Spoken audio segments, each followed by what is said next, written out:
Yields are ticking slightly lower here ahead of the Federal Reserve's latest interest rate decision and latest economic projections. Now, here to talk about what this could mean for your portfolio, we want to bring in Willem Sels. He is HSBC's Global Private Banking and Wealth Global Chief Investment Officer. It's great to see you there.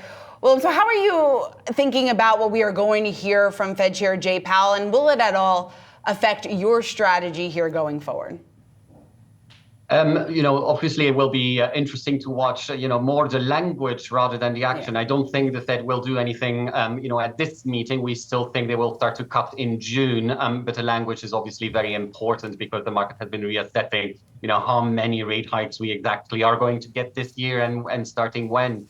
But the prospect of rate cuts, right? The prospect of rate cuts is obviously very positive for markets. And therefore, we have been putting our cash to work. Typically, what happens is that both bonds and equities rally well ahead, of that first rate cut. And, that's indeed what we're seeing again as well. Where is the hottest spot to put cash to work right now, Willem? The US, actually. We continue to be overweight on US stocks. The US economy has been very resilient, and it's not just the economy, it's also the earnings. Which continue to grow together with the margins actually in the US. And that's, the standout really around the world. The other country that we like to add to that, in part because of its own local situation, but also because it helps really diversify portfolio, is Japan, where we're also seeing that positive momentum. And there is a reflation trade now in Japan.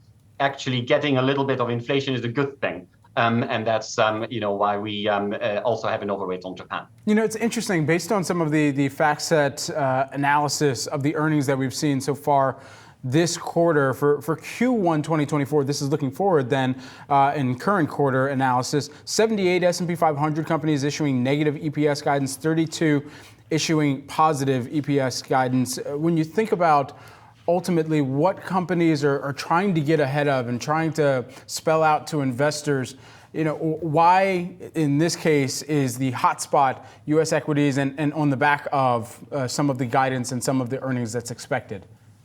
Yeah, we often get the question, is it just the Max 7 that is, that are driving the earnings? And, to some extent, if you look at the sector composition of where you see that earnings growth, they will immediately reject that hypothesis because we do see earnings growth in, technology, positive earnings revisions in technology and communications, where there are some Max 7s, but we're also seeing it in the industrial space and in the financials. So it is more broad-based than people think, and that's why, we want to broaden that exposure as well. The other question that we get is around valuation of the Max 7. But given that we also see earnings growth elsewhere, we're happy to broaden that sector exposure to these other sectors, and that helps lower your average valuation somewhat. Well, do you see any validity or any reason to be concerned about tech valuations or this talk here of an AI bubble?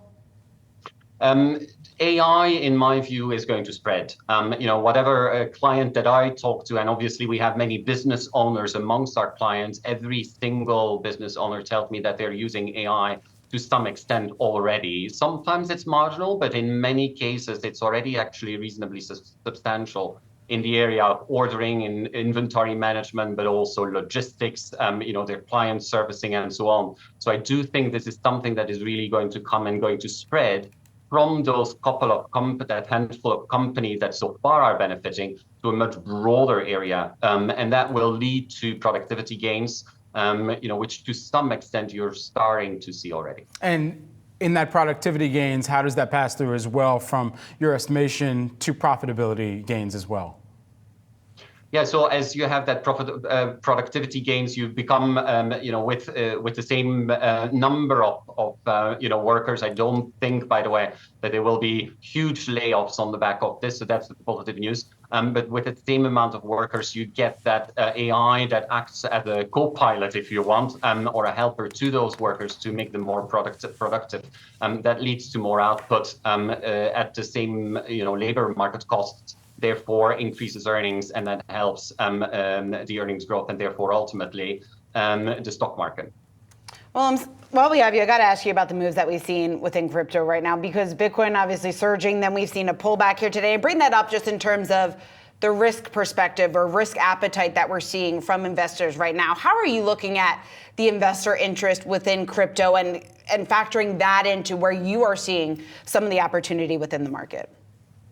Yeah, we're not very active in this space. There is, I do think that there is a link, obviously, to the launch of that ETF. I think there is also an element of diversification that people are looking for.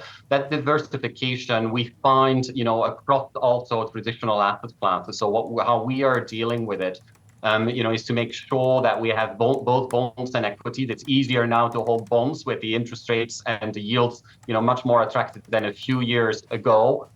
So that in complement to your equities, but also alternatives. So alternative assets includes private equity, private credit, where people can own that, together with infrastructure. Infrastructure for us is one of the most exciting asset classes because it really taps into that re-onshoring, the data-led economy, and also the net zero transition. A huge investment that needs to take place, not just in the US, but also in Europe and even in Asia as well. And that helps diversify. Infrastructure has a link as well in terms of its returns to inflation. So if people are worried about sticky inflation, it might be an asset class to consider.